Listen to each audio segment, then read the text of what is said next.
ñu gërëm leen ci ànd bi ak ñun ci ITV daanaka mës naa wax ni kon 18h45 jot na xabaaru marax yi la gën a fës bokk na ca nim lu jëm ci banque mondiale te ci taabal ji lu jógee juróomi téeméeri milliards francs CFA xaatim la bopp état Sénégal la ko seq li ñu ci bëgg mooy suqali diwaanu Sénégal jëm ci wàllum nekkinu askan dañu ci incha allah ci biir xabaar yi ndax Aïssatou Kane fekke woon boobu lépp yaxalu bataaxal doon ci bokk itam jukki xabaar yi ginnaaw Aliou Dia mi doon sàkku ci baykatu Sénégal yi bu kenn jaayati gerteem chinois bi yooyu lay kaddu neexul waa COPEGA genn la ci kuréel li ëmb baykatu Sénégal yi ak jënd gerte gi li ñu xamle mooy Aliou Dia na wax nguur gi mu dimbali baykat loolu mooy li gën moo gën di wax ne bu kenn jaay chinois bi gerteem dañu ci itam ci biir xabaar yi nu mu gën a yaatoo doon ci bokk itam lu jëm ci fexe ba aar taskatu xibaar yi ak ñu liggéey ci wàllum média ci biir Sénégal ba nu mën a am paj mu jaar ci yoon ab mutuelle ci wàllum faju la ñu taxaw a lëkkaloo ca ak li nga xam mooy semi waxtaan nga ña nga ci woon dañu ci ñëw incha allah itam ci biir xabaar yi doon ci bokk lu jëm ci article maanaam li gën a fës ci yenn ci ay site internet génne ko tey ji E-Media SN daal di yëkkati xët mu yaat daal di koy jagleel li nduppee ay waxambaane ci seen loxo diis ñuy ànd ak li nga xam mooy ñu ngi ci wàllum politique ñu koy wax ay nervi wala gros bras lu mu ci mën di doon jàngat dina am dugulit muy am ci Sénégal yàgg naa am depuis jamonoy PS El Hadji Malick Cissé moo ñu koy faram-fàcceel ni ko ñuy sëbu ci xibaar gi.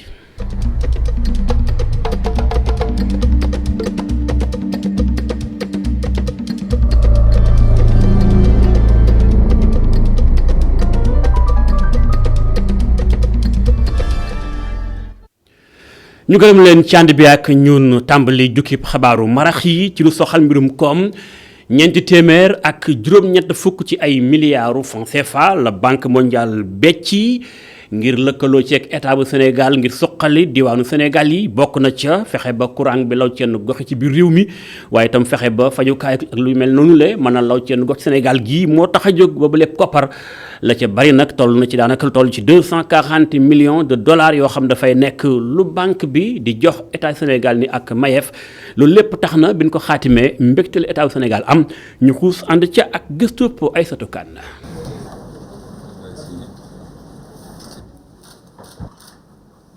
ñeent téeméer ak juróom-ñetti fukki milliards loolu la waa banque mondiale génnee jox ko waa Sénégal ci ñeent convention yu ñu signé. ci convention yooyee bokk ci mbiru dimbalante ak yeggale courant gi ci gox-goxaan yi. pour 64,5 milliards maanaam juróom benn fukk ak ñeent ak genn wàll milliards francs CFA pour donc ñu gën encore mun yóbbu électricité bi ci gox yi nga xam ne ba léegi amuñu ko. beneen bi bourse de sécurité familiale la xam ngeen président bu ma sumbee bourse yooyu. defoon ci effort budget national ba tax na bu ñu ko xayma ñu xam ne programme bu baax la maanaam idée bu am solo la ñoom it ñu décider jàppale Sénégal ci wàllum disons bourse de sécurité familiale yooyu ba tax na tey aussi dañu ci signer un montant de 59 milliards mooy juróom fukk ak ñeenti milliards bi nga xam ne dañu ci jàppale ci wàllum bourse de sécurité familiale. def li waar ba lu ëpp xaajub li ëpp ci réew mi ñàkku fii ak 2022 bokk ci lu ñuy séentu ci convention yi waaye ak PROCASEF di projet de cadastre et de sécurisation foncière lu ñu bëgg itam mooy andi saafara ci coowal suuf li. domaine bu njëkk bi mooy wàllum xeex mbënn mi maanaam muy Covid 19 bi ñoo ngi signé encore 72 milliards pour jënd vaccin. beneen bi muy ci wàllum électricité. beneen convention bi dafa porter ci wàllum suuf maanaam muy cadastre foncier. banque mondiale aussi taxaw suñu wet pour dimbali ñu ci loolu ci wàllum cadastre parce que xam ngeen nag suuf moom moo yor lépp ci ñu nekkee ci jàmm su ñu nekkee ci développement lépp li nga xam ne daal dañu ci mun dox il faut effectivement ñu mun jël en considération suuf si. accord yu ñu signé nekk loo xamante ni day jëmmal bëgg-bëgg ñiitu réew mi. jëwriñ bu ñu dénk lu jëm ci mbirum comme li xamle ne lépp lu ci wax dinañu ko def ngir mu mat. Aïssatou Kane jaajëf ci gëstu bu ni mel xabaar yu wuy ba te nekk du askanu Sénégal luy tax mu gën a ñoŋ ñi di askano yewoo ca Gandiaye commune boobee yëpp jàppale ñàkkum ndox mu sell nekkoon seen jafe-jafe waaye daanaka naqar léegi mu den lu ni fàttaliku mu ne seen ginnaaw ndax maire gox ba ak ñamu àndal ne partenaire am dañu yëkkatee koppar gu am solo def ko ci fexe ba ndox ma sell ba nii nag yëkkati liggéey bu ni mel kàngam yu bari teewoon nañ ko maire ba jibal na kàddu dénk na ko sunu correspondant Adama Sarr. dañuy lancer démarrage travaux unité de potabilisation d'eau bu Gandiaye unité de potabilisation d'eau Gandiaye foo ko déggee mooy dañuy def benn usine boo xam ne dafay traiter ndox mi ndox mu ñuy jëlee ci forage bi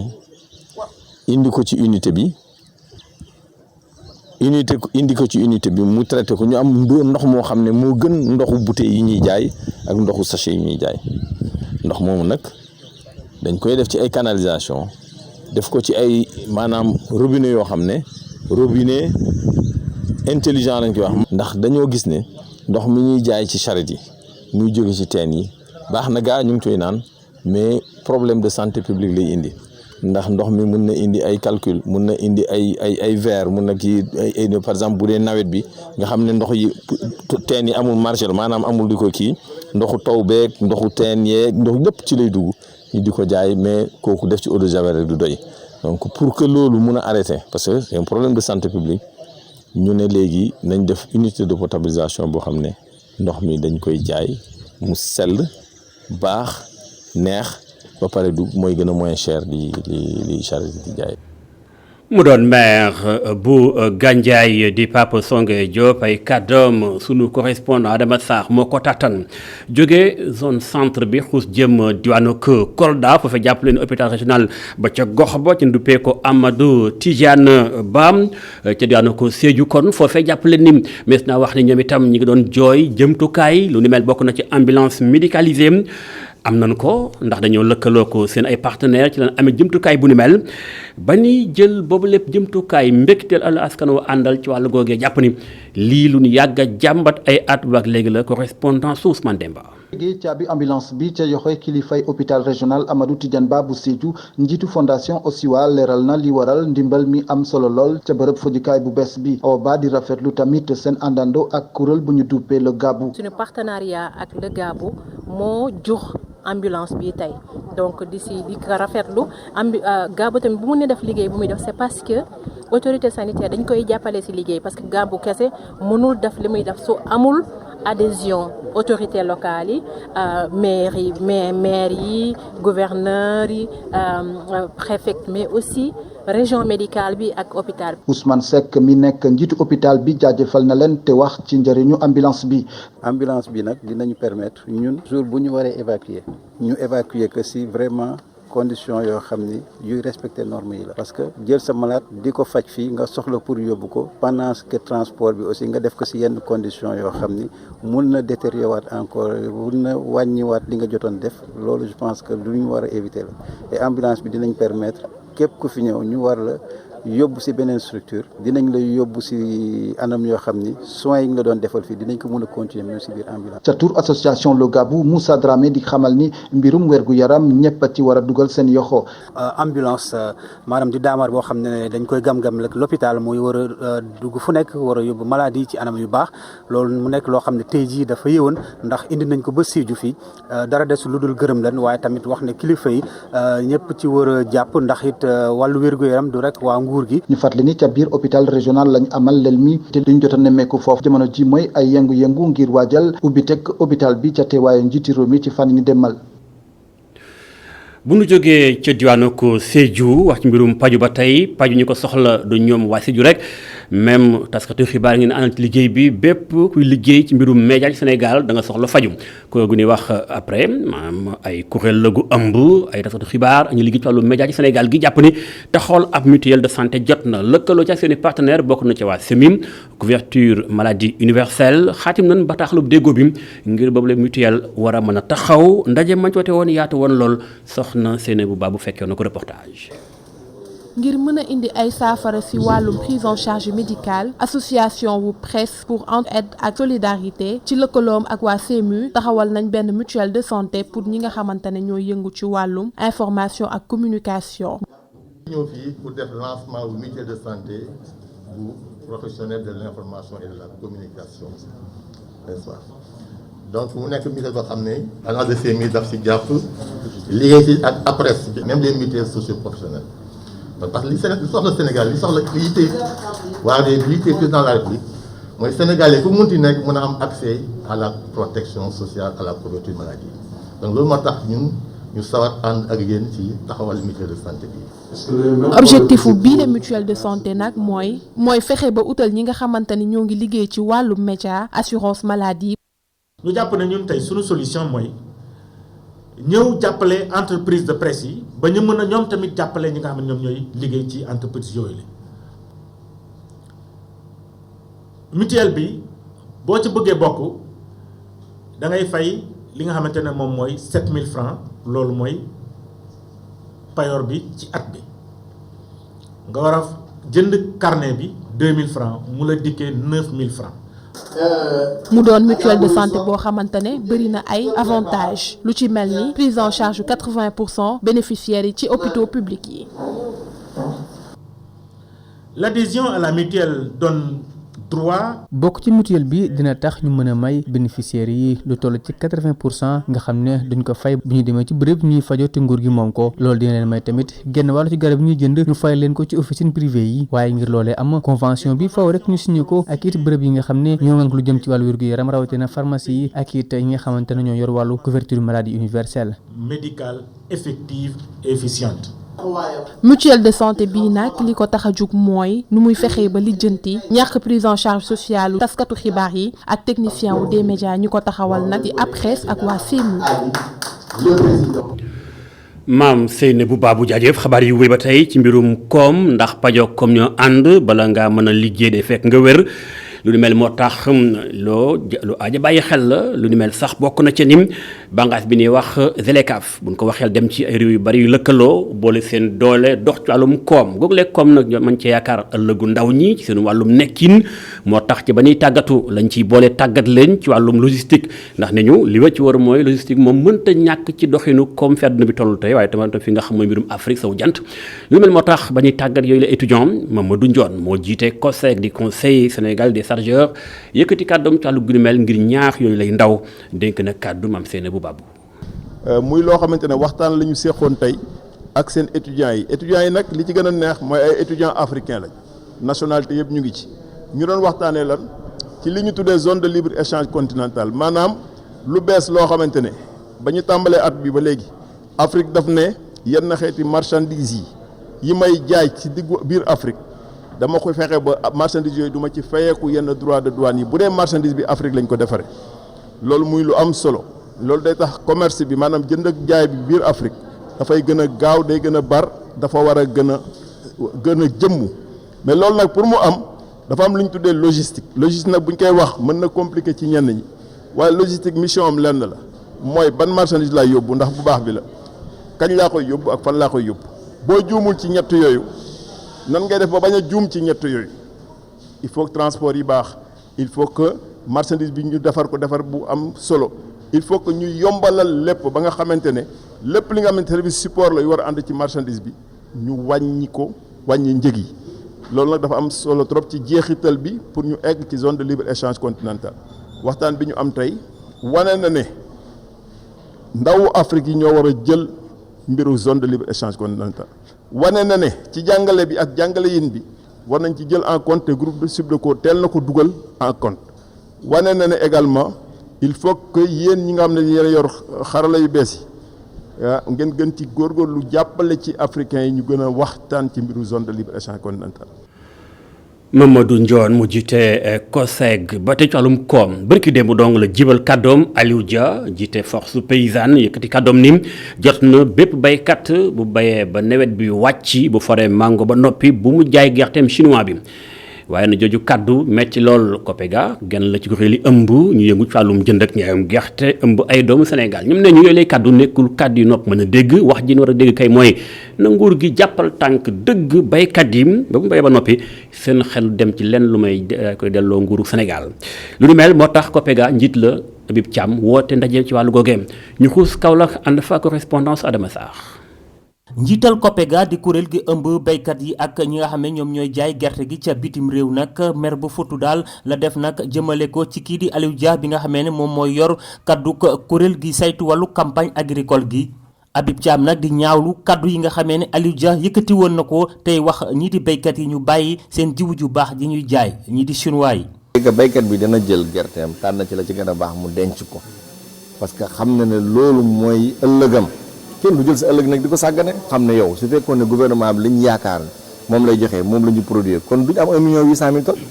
gouvernement bi la mu joxe soo ko calculé nan lañ ci war a mën a produire matul sax le tiers de la production la si des fan la jógee te du béykat yee góorgóorlu fañ jëlee jiw ji fañ ko jëlee dañ ko witt ci taw ci garab yi wala daal ñoo ko dencal seen bopp bàyyi ko seen bopp kon nañ am respect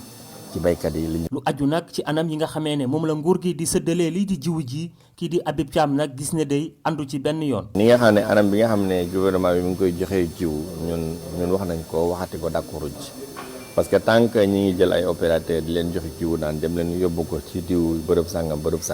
xëy na lañ ci am lañ ci bëgg duñ ko am waxtu ne ngay dégg naan jiw bi baax na dem naag demut ak. ndax moom la mu gis moo di nguur gi dafa war a gunge lii di coopérative yi. su ko defee ñu mën a amal ay xëy yu bari. mooy coopérative yi nga xam ne aussi sont organisées wala ñu créer ay sociétés yi nga xam ne aussi seen liggéey lenn rek la mooy defar jiw bay jiw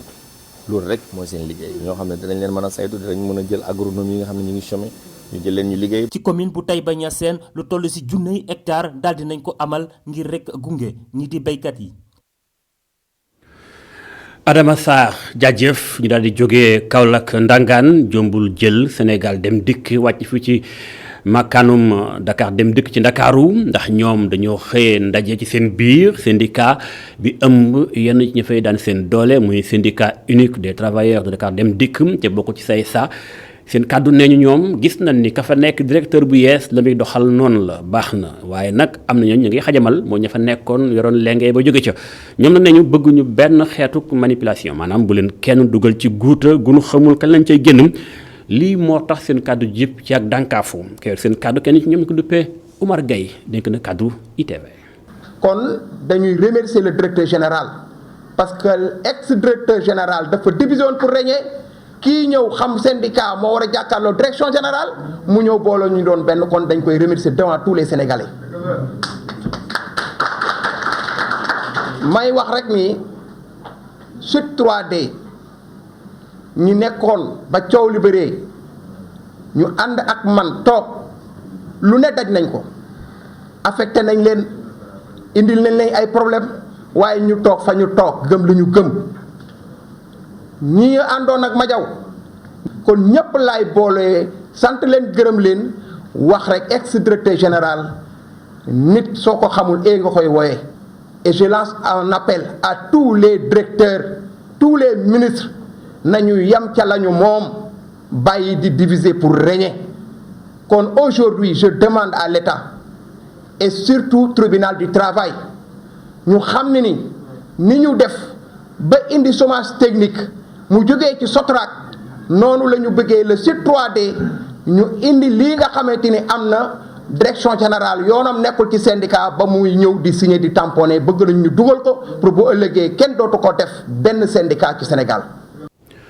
mu doon kàddu Omar Gueye yooyu kàddu Lamine Fati moo ko tàttan beneen gox la ñuy jëm Nduxura jamono ji coow li bari na lool Nduxura pël xawatina ca lu koy indi mooy. ci découpage bu bees bi nga xam dañoo dogat yenn gox yi rawat na fi nga xam mooy ci région bu Dakar jàppale ni kon ñoom pëccëxoo ci seen biir ñenn ci askan wi jàpp ni na leen indee jam ñaajo baax na ñenn kay na leen bàyyi ca commune bu Yène loolu lépp ñu ko boole day fekk ni kon ku ne ak intérêt ñii mujjee wax ñoom nee ñu fan leen yóbbu kay lu baax ci ñoom la ndax commune bu Yène lu baax la ndax maire ba fa nekk la muy def ci ay réalisation am na solo lool te loolu moo tax ñu jàpp ni dañ leen a war a bàyyi ci gox bu ni mel kenn ci ñoom kàddoom jip ñu ngi ko duppee Mody Sow am na lu mu dénk Babacar Seck. dañu bëgg daal ñu bàyyi ñu ko Yène ndax foofu lañ juddoo foofu lañ yaroo foofu lañ màgge sunuy doom yi ak sunuy set yëpp ñu ngi Yène xam nga seen intérêt la ñuy jooy dañu du intérêt dëkk bi la ñuy wax seen intérêt poche rek la ñuy wax seen lu ñu dugal si seen poche rek la ñu dañu bëgg wati ji jàmm naaj ñu nekk conseil ci maire bi sëgg ci maire bi di lekk rek di nax seen maire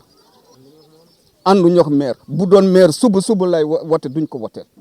ñoom xale yooyu duñ ko tel maire ñeneen la ñu àndal di nax maire nax moom it war na xam lool xam nga def lépp yomb da ngay def fi nga tolloo rek en tout cas dispensaire bii nga xam ne te moo fi nekk te moo ko fa def moo ko fa tabax waa Ndukara ñu nga fay faju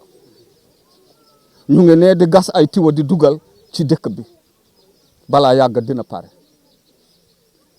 forage bi mu ngi ne di sotti ndox te ñëpp tabax nañ te loolu diñ ñu ko tere woon te ñii di coow te ñoo ko tere woon bëgg lekk suuf si ñu ne kenn du fi tabax nga dëkk waaw ñoom ñëpp dañu taxaw ñu ne kenn du fi tabax bu ñu nee tabax ñu indi sàndar mu ñu dàq ñu. mu doon kàddu ak Mody Sow de les quartiers lam ca fe nga xam moo di Nduxura Pël 2 xabaar yi wu ci beneen mbir jàpp leen ni démb na gën si tembe ña ngay woon ca pencum ndaw réew ma député yi ëngam la ci seen biir becci ñaari loi yi ñu war a soppi waaye nag la fees mbirum defkati njombe dañ caa fees lool muy mbirum terrorisme lu mel moo tax càmbar gi mënta ñàkk ndax ci waxtaanu député yi ku mel ni député Serigne Mansour Sy Djamil jibal na kaddu gis ni xëy na jamono ji tembe yëkkati kaddu ci mbirum terrorisme foofee nekk na lu mën a ñàkk waaye tontuk Cheikh Tidiane Gadio nekkoon fi jëwriñ bi dénkoon diplomatie bu Sénégal jamonoy président Abdoulaye Wade jàpp ni fi mu toll ni tembe wax jooju lu jaadu la ndax am na ay sénégalais yoo xam ne tey ñu ngi yëngu ci wàllum djihadisme ci yenn gox ci biir Afrique ñëwaat yooyu yëpp jàngat gi nu war a demee ànd ca gëstub Cheikh Hassana Fall. Le texte qui nous est soumis aujourd'hui. projet de loi bu yees bii ñu nu andil waxul dara ci mbirub terrorisme li muy wane lenn rek la nguur gi danoo xamatul nu ñuy yore réew mi dafa mel ni président dafa mënatul téye réew mi. de régime en perdition. ci kàdduy député bi di Serigne Mansour Djamil la ki fi jiite woon diplomatie bu Sénégal nag moom di artu tey tontu Cheikh Tidiane Gadio li mu jàpp moo di ne ñi ñuy woowee ay terroriste ñoo ngi fii ci sunu biir réew te juguñu ci dunu menacé. Il est difficile. di wax naan amul benn sénégalais bu nekk touriste loolu wax comme ndax sa bopp la li ma ci wër mooy am na ay sénégalais yu nekk ay touriste ci loolu am naa ci lu leer ki ngeen xam muy Soumaïla Cissé doomu réew Mali bi ay nit jàppoon moom moo ko nettali moom nee na fa mu nekkoon am na ci ay sénégalais yu mu dégg ñuy wax wolof ci sax am na ci ay kilifa yu mag yoo xamante ne bii dañoo nekkoon ci biir jihadiste gi kon ñoom sax nee ñu pare nañu pour songu Sénégal ku ñu jàpp ni Sénégal dafa mucc ci wàllum terrorisme ndax nañ seen bopp ginnaaw Libye ba ñu nekk ñoom nee ñu pare nañu sax ngir songu li nga xam si moo di sunu xabru yi fi nga xam ne Sénégal ndax nee ñu lu ci bari bi daala nit ñi daañu songu Touba waaye itam daañu songu xabru Maam Limaamu Laay lii mooy seen bëgg-bëgg. Que le terrorisme n'est pas une réalité, c'est pas une bonne chose. yi lay kàddu yi diplomate bi yëkkati lal lu jëm ci mbiru kërub diine yi député bi nekk leader bu parti Bës du ñàkk moom nag lii la ciy tontu te xamle ne ba Sénégal di Sénégal ak léegi képp koo xam ne kilifa diine nga fi woon wala sax nit koo xam ne dañ laa war a mën a jël comme référence benn yoon ci sa àdduna woowee nan la ab terroriste. El Hadj Omar Foutiyou a été accusé de terroriste. jiiñ nit ay wàllum terrorisme njëkk fi tey ku mel ni Cheikh El Hadj Omar Foutiyou Maba Diakhou Ba Nelson Mandela ñoom ñëpp mës nañ leen a jiiñ wàllum terrorisme. De la bastonnade et de la barbarie on les a accusés de terroristes et ce qui s'est passé au mois de mars. président Moustapha Niasse loi bi bu fi nekkoon ca 2011 xeer bi nga yore woon mënoon na la jàpp ab terroriste te taxawal démocratie rek moom moo la taxoon a jóg. Alors que ce geste-là était un geste symbolique de résistance. ci jamono joo xam ne Sénégal réew yi ko wër yëpp ñoom terroristes yi ñoo ngi leen sonal bu baax a baax projet de loi bu yees bi xam ne dafa war a andi ay coppiteef ci code pénal ak code de procédure pénale ngir mën a xeex liitu mbirub terrorisme jur na coow gu rëy fële ca pencum ndaw réew ma. Cheikh Hassana Fall jaajëf xabaar yi wëy ci benn mbir kuréel gi nu dénk lépp luy saytu jëmtukaayu état ci pôle bu Diamniadio muy ay tabax yu mel noonu le ak ca Lac Rose demoon Diamniadio doon nemmeeku stade bi nga xam ña ngi koy tabax ci barab bu ni mel stade olympique la daanaka liggéey ba ma ngay sori doonte daanaka juróom-ñetti weer kot mete ñu yegg ci app bi ñu ko jagleel nga liggéey bi noppi daanaka téeméer boo jël juróom-benn fukk ba ak juróom-benn noppi na lu ni mel la ñu xamle ginnaaw seen tukkim nemmeeku. tukki ne ma ko be sax El Hadj Babacar Seck nekkoon na ci reportage. stade olympique du Sénégal bu Diamniadio daanaka li des ci liggéey yi bareetul téeméer boo jël juróom benn fukk ak juróom benn ci liggéey bi def nañu ko. stade bi nga xam ni bu méngoog jamono la dina am ci lu ci tolloog juróom fukki junni place teg si lépp lu stade yi nekk ci bitim réew am ci xarala daañu ko fa fekk. stade bu mucc ayib lay doon stade de dernière génération boo xamante ne nii mën naa ne du am fenn ful Sénégal ci Afrique day nekk stade bu 50 000 places boo xamante ne nii dina mën a accueillir toutes les compétitions internationales di répondre aux normes de la FIFA parce que dañuy wax ne Sénégal amul tey stade bu ñu homologué mais tey stade bi su paree dina mën a waxuma la sax coupe d'Afrique même match coupe du monde war nañ ko mën a football fii ci stade Sénégal bi. yeneen ñaari stade yu ndaw ñu ngi koy tabax ci peggu stade bu mag bi ay tribune dana fa am ak piste d'athlétisme terrain yooyu ñu mën ko jëfandikoo pour ay entraînement. benn bi terrain d'athlétisme la. ça veut dire que nit ñi mun nañ fa def yenn compétition yi comme genre ay javelot wala yenn compétition daw yeeg genre affaire yooyu yoo xamante ne c'est composé de juróom-ñetti couloir en plus de terrain boobu noonu dina am benn tribune boo xamante ne 2000 places la 2000 personnes mun nañ fa toog di seetaan compétition su amee en plus de loolu noonu mu am benn terrain de foot carrément boo xamante ne ni am na ci côté bi. chantier stade du Sénégal nekk na bërëb boo xam ni xëy yu bari ñu ngi fay juddu te ñi ci ëpp ay doomu réew mi lañ. fi mu ne nii stade bi mën naa ne terrain d'expérimentation la pour liggéey ci wàllu liggéey plus de 1500 Sénégalais ñu ngi fi 1500 travailleurs ñu ngi fi 70% ay Sénégalais lañu sans compter ñi nga xamante ni dina leen employé ci stade bi buñ commencé exploitation. stade du Sénégal bu Diamniadio dinañ ko dalloo ñaar fukki fan ak ñaar ci weeru février ci atum 2022 waa SOGIP bi saytu liggéey bi xamle ni entreprise bi koy liggéey am na avance ñaari semaine ci délai de livraison yi. jaajëf El Hadji Babacar Seck xabaar yi wéy ci beneen ponk mujj bi bokk na ca article de la semaine mooy lenn ci taskatu xibaar yi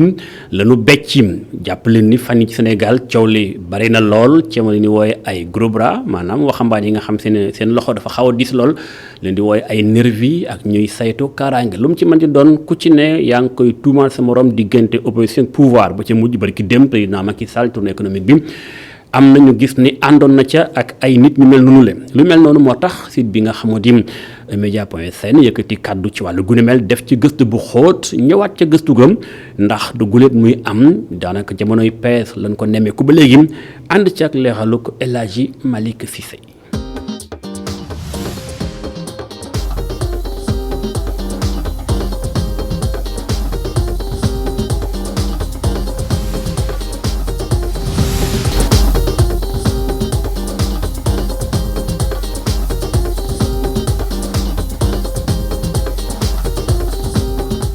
diggante gros bras yi ak homme politique yi lu yàgg la tournée économique bu njiitu réew mi amuloon fan yi rek ci nord bi wane na ko site bii di emedia.sn def si gëstu. fan yii nii ñu génn coow li dafa ci juddu coow lu metti sax werante yi am ci wàllu ñi ni woowee nervi maanaam gros bras yi nga xam ne wala boog nit ñu ponkal ñi nga xamante ni ñu ngi leen di seetlu ñuy ànd ak homme politique yi. li gën a yokk coow li nag moom mooy fan yi président de la république déplacement yi muy def ci biir réew mi bi ci mujj mooy bi mu defee woon Fuuta ñu gis ñooñu nga xam ne ñooñu leen jàppee ay nervi seen présence ci terrain bi ak dégâts yi nga xam ne doon nañ ko fa def loolu nag juróon coow tax ba ñun ñu taxaw def ci benn taxaw seetlu interroger ñi nga xamante ni seen xam-xam màcc na ci wàllu sécurité notamment benn ancien commissaire de police laaj ko lan moo waral loolu mu xamal nañu carrément loolu nekkul lu bees. année 90 nekk lu njëkk ñuy gis ay gros bras ci régime socialiste sama naataango di ci dellusiwaat. li nu seetlu moom mooy à chaque fois que ñu wax nervi fii ci Sénégal rek dafa am benn lënkale bu ñu koy lënkale politique bi ak homme politique yi. léegi commissaire bi ñu ko ci laajee mu wax ñu carrément loolu ci jamonoy socialiste amoon na ak ñi ni woowee ay comité d'action phénomène bi nag mi ngi gën a yokk ci jamono président Ablaye Wade ak ñi ñu doon woowee les calots bleus commissaire bi sax mu ñuy wax ni calots bleus yooyu noonu demoon na si ba am si ñoo xamante ni après amoon nañ place ci police bi ba am rang wu commandant ak yu demee noonu bi président Wade jógee tamit président Macky Sall bi mu ñëwee ñooñu noonu ñuy wax nervi seetluwaat nañ leen ñu leen di wax les marrons du feu ñoom loolu leen républicains yi tuddee donc mu mel ni kon dana di seetlu ni nervi yooyu noonu ak homme politique yi maanaam seen histoire yàgg na ñetti régime yi nga xamante ni moom la Sénégal jot am yëpp bu ci nekk seetlu na ni à chaque fois que nervi yi dañuy nekk di ànd ak ñi nga xam ne ñoom ñoo homme politique yi. pouvoir bi moom di seetal deram nit ñi ay agent de sécurité nan wala sax ay militant amul lenn lu leen laale ak nervi bi coow li jubee seetlu bi moo di ni muy wàllu société civile di wàllu opposition bi yëpp dañoo joxañ pouvoir bi ni ñoom ñoo recruter ay nervi ñi nga xamante ni ñoom ñooy bokk ci pouvoir bi tamit ñin ci jot a laaj dañu carrément ñoom ñii duñ ay nervi ñoom parce que ñoom li ñu jàpp mooy nervi terme bu xaw a péjoratif la et c'est le cas nervi du ngay waxee nekkul déggin bi du rafetul ñoom nee na ñi nga xamante ñoom la recruter ay ñoo xam ne seen i militant la mais ñu bokk ci section yi nga xam ne ñoom ñoo gérer wàllu sécurité responsable parti ak tamit seen rencontre politique yi nga xamante ni moom la ñuy def parce que tamit il faut le dire parti politique à chaque fois dañuy nekk di def ay rencontre politique te rencontre politique ci cadre privé lañ koy defee te cadre privé c'est pas dit que ni à chaque fois que rek police bi wala gendarme dina am élément yu doy ba ku war a def activité politique rek ñu war la mën a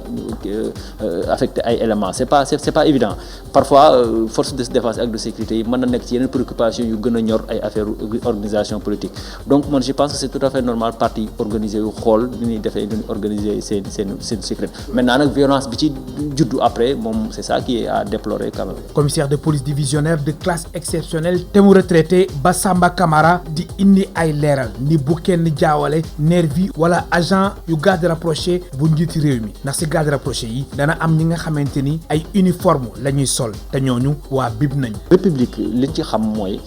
ñi war a yor wàllu sécurité ak wàllu défense waaw loolu am na ñun ko jagleel ci république li ñu mënta comprendre moom mooy président de la république di déplacer ci biir réew mi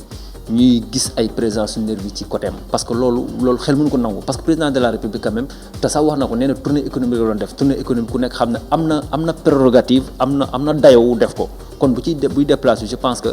sunu police ak sunu gendarmerie ñoo war a mën a déployer ay éléments yu doy yu mën a assurer sécurité am du jaadu mukk ñu fay gis ay éléments ay nervi ba ay coow di ci juddu ba débat bi di posé wu loolu moom je pense que sax moom moo yokk coow li parce que bu doon feneen lañ dégg ay nervi xëy na du posé problème mais ñu koy dégg ci tournée président de la république te président de la république war a am garde bu doy am protection bu doy loolu la kenn mënut a comprendre xëy na looloo tax coow li gën a bari. nervi gros bras wala agent de sécurité coow li nee na cour journaliste bi nekk ci emedia.sn ñu sudee ñu nekk ci nguur gi ñoom lu ñuy wax mooy agent yuy wattu seen kaaraange waaye ñi nekk ci opposition bi moom ay nervi dañuy gis.